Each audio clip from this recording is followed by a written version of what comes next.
This is Modern Persian Food, a culinary podcast for today's food enthusiast. We talk about classic Persian flavors, modern recipes, and embracing culture and identity through food. I'm Bita. And I'm also Bita. Welcome to our show. Hi, friends. Today we have a really fun episode planned for you. Episode 126, Norooz, New Day. The biggest, most important holiday in the Persian culture. This is a cultural spotlight episode. We're giving an overview of the entire 2-week-long celebration. This is a non-secular Persian tradition that goes back thousands and thousands of years. I'm joined by my lovely co-host, Beata June. Hey, Beata. Hi there. How are you? I'm great. I'm excited to talk about Norooz and Persian New Year. What I love most about it is that it's not just one day. It's like a season, really. You know, it starts well before the actual New Year, which falls on the spring equinox. So depending on where you are in the world, the time may be a little bit different, but we'll all be celebrating at the same moment. And so it starts before that and it extends for a few weeks, as you were saying. Yeah, and it's such a hopeful time. Spring is such a wonderful time to have a new year with the budding flowers and the birds chirping. So we hope that this really gets you in the mood to incorporate Norooz in whatever way, shape, and form it makes sense to you.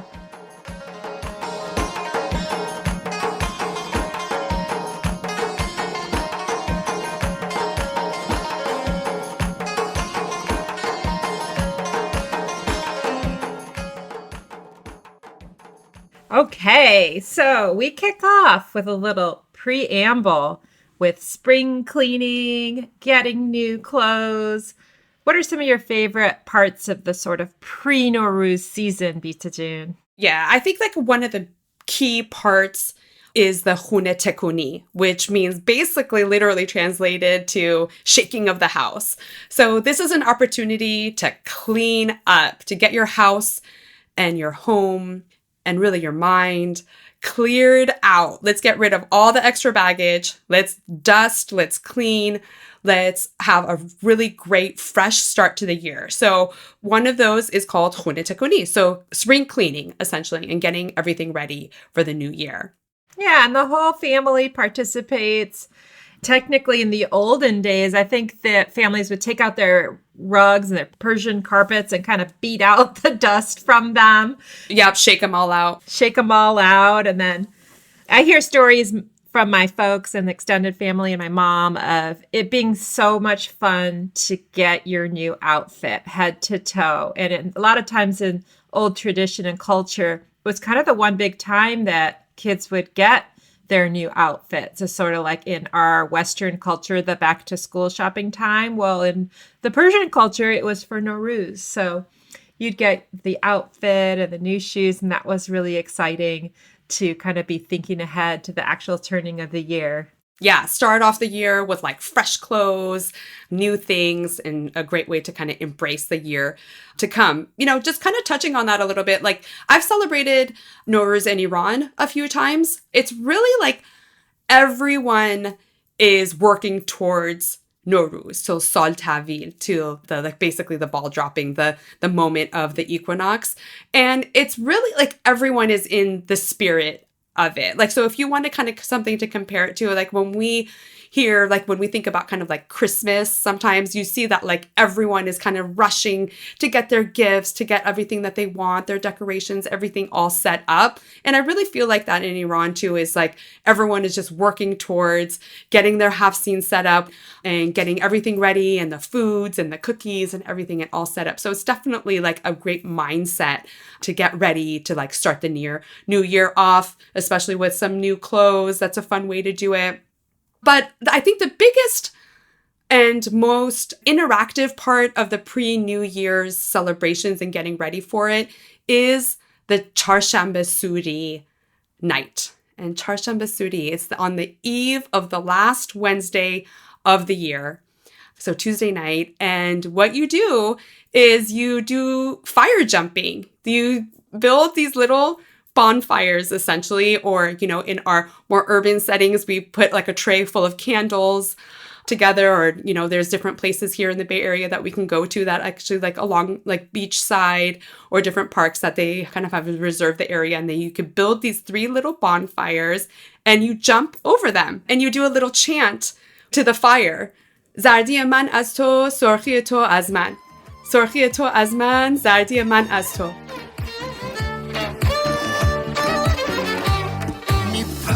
از آتیش میگیره زردیمونو میده سرخی شد داغشه تنور عشقمونو امشب به یاده همگیمون میمونه.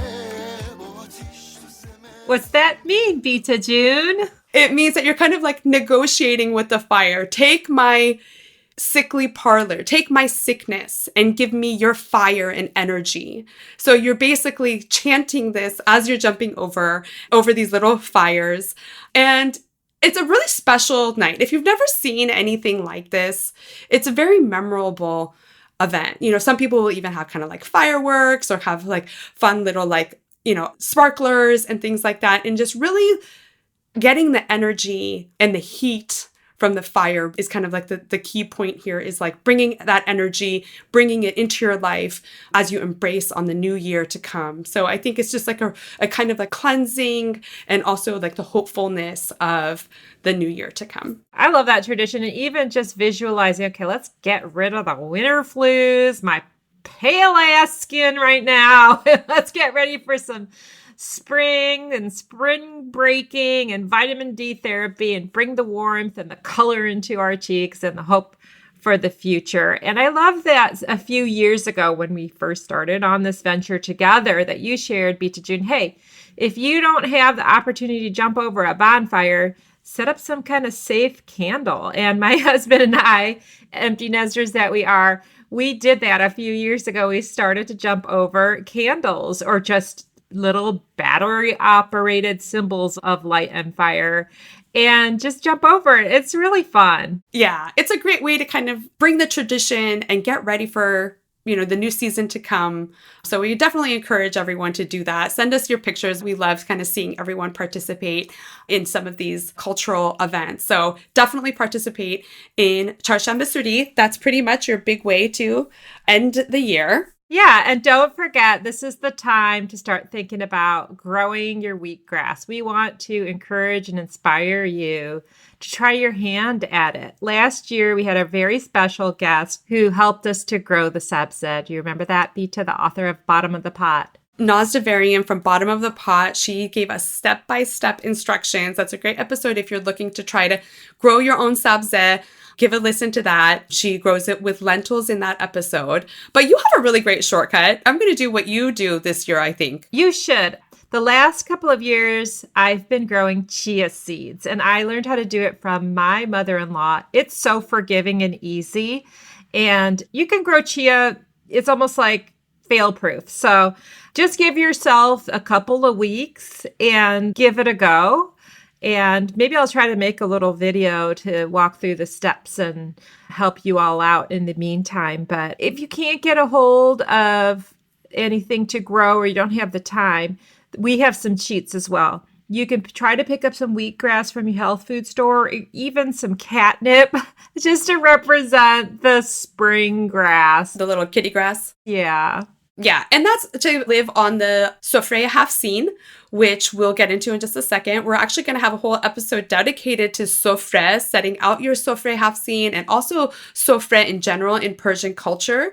We've talked about sofre a bunch of times, so we're coming up with an episode that's really going to showcase all the different types of sofre, and that'll be in a few weeks, just in time for Norooz. And then we're approaching the actual New Year, turning of the season.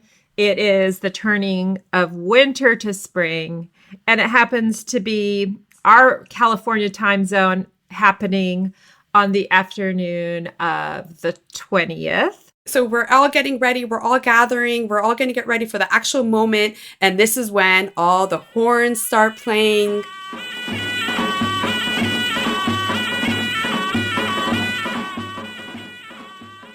And this horn represents that new year has come. The quintessential and traditional horn of the new year that announces spring is here. Renewal, rebirth is here. That horn music reminds me like of some kind of procession, like a parade of joyful people welcoming the new year.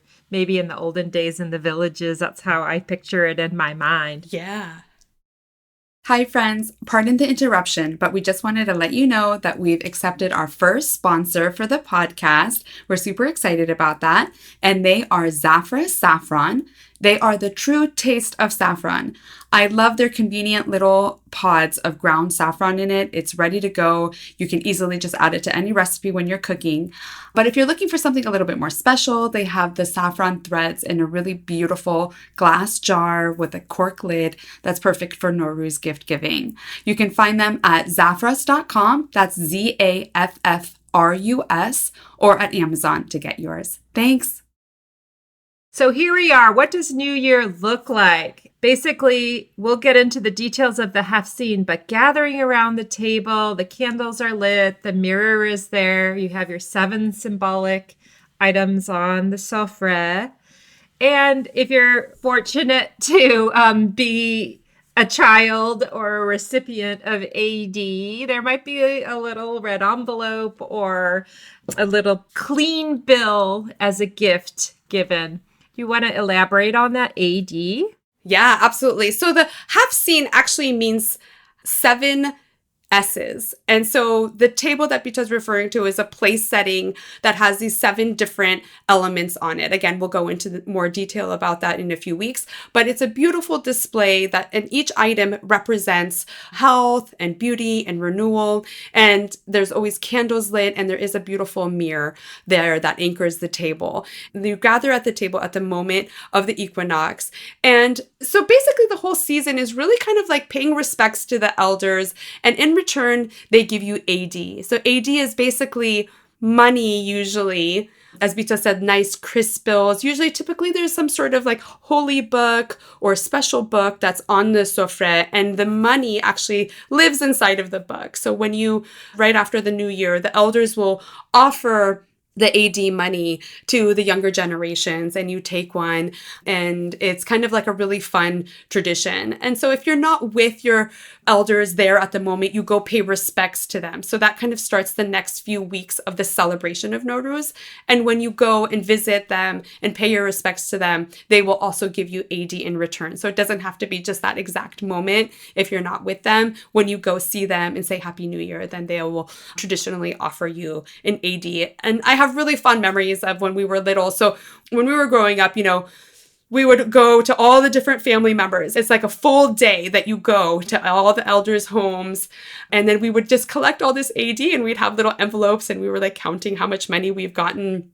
People will sign their name on it or put like a little stamp on it. And you're supposed to kind of actually hold on to that money as kind of like good luck. Or I would think that if you like put that money with like the rest of your money, it kind of like blesses the other money or gives it like good luck to all your money. So I would like to like deposit it in my bank and have like all my money in the bank be all special money. Yeah, good point. It's special. Mm-hmm. My father-in-law got into a tradition of getting the $2 bills, and he liked to pass out the $2 bills, which are, a special denomination of money.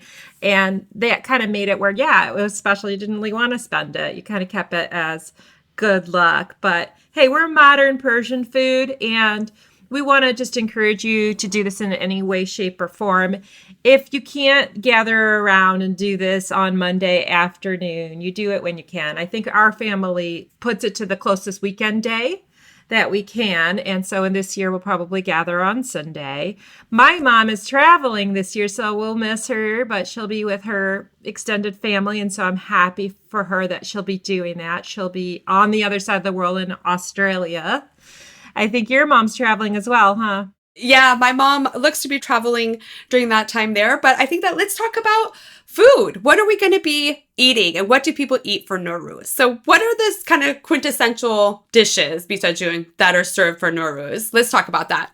Let's do it. I think we're going to have to be stepping up the plate and cooking ourselves without our moms this year. But some of the traditional things that you'll see include Sabzeh polo ba mahi. So this is a healthy, green, perfect dish for spring. It's loaded with herbs and dill, fish in many forms. I like to make just a simple salmon, but smoked fish is often served, white fish. So the theme when it comes to food for Norooz, if you wanted to associate a color to Norooz, is green, bright green. Yes. So the Sabzeh puro that you're talking about, Sabzeh means greens. It's a rice dish like overflowing with fresh herbs. It's bright green. And then, yes, you serve it with, you can have a smoked fish, depending on what region you are from. Sometimes traditionally it's like a stuffed fish. So a lot of different versions. If you can't get a specialty type of fish,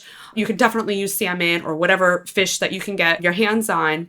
A couple other foods that are bright green that we have during the season is kuku sabzi, which is kind of like a frittata / souffle, or in other words, herb omelet, really, that you fry, that typically can be pan fried. You can cook it in the oven too.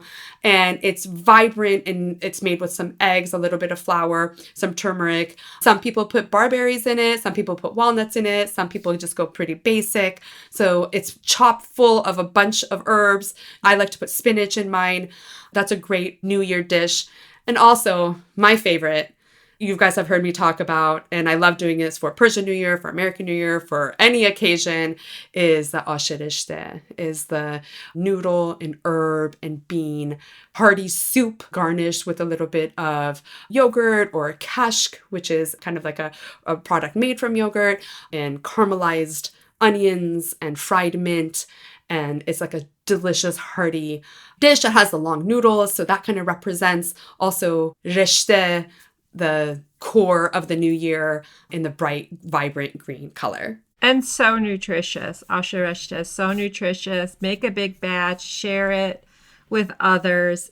I love that you brought up green and that green as the thematic color. I've never really thought of it that way, but so many elements of Norooz have green. From the grass that we grow to every dish, the ash itself is loaded with greens and fresh herbs. Kuku sabzi makes me think of the recipe I still want to try from Andy Baragani's cookbook, The Cook You Want to Be, where he keeps his kuku sabzi so vibrant and green. So I love that. And also just the tie-in with the Western holidays. Maybe you're doing St. Patrick's Day coming up. Maybe you actually decorate with the green and tie in with Easter, the Easter grass. And one of the things on our sofre, our 7S Haft-seen table that is often present, is painted eggs. And that kind of goes with Easter. So I love seeing kind of all the tie-ins with other holidays as well. Well, that kind of brings us to, there's a wrap up of the Persian Nowruz season, which is typically a day to get out of the house, go on a picnic if you can. And it falls on the 13th day. So you're kind of trying to escape from any evil spirits, be out of the house. So the birds chirping, the fresh air. So Sizde Bedar, 13 out the door. Just celebrate outside, have a picnic, enjoy being outside. In some communities, there'll be parks reserved and hundreds and thousands of people will get together and celebrate and play music and eat and picnic together. But really, it's just try to be outside a little bit and try to just wrap up the New Year season. You've had 13 days, and in that time, you've hopefully gone and seen your family and friends and maybe made some intentions for the new year that is coming and is here. I love looking forward to Norooz and really feeling that like there's a time to really like kind of renew and refresh. So hopefully you've been able to kind of do that during this time period. On the 13th day, it's also the day that traditionally you can throw your sabzeh, your spring grass, into a running stream of water. If we don't want to do that, environmentally, you can throw it into your compost bin. But there's also a little tradition with tying a blade of grass and making a wish for the new year ahead. I love that. I love that. So I love New Year's. I love Nowruz. Thank you everyone for listening. We thought that this would be a great way for you guys all to learn, or a refresher for those of you who know, about what we do for Nowruz and the symbolism and good intentions that we have that come with the new season. Eid Shema Mubarak. Eid Shema Mubarak, Bita June. You've been listening to the Modern Persian Food Podcast with Beata and Bita. Thanks for spending time with us. If you've enjoyed what you heard today, consider telling a friend or giving us a good rating. You can subscribe to our show for free on your favorite podcasting app, or find us online at modernpersianfood.com or on Instagram for the recipes and information we talked about today. We'd love to hear your thoughts, and see you next time.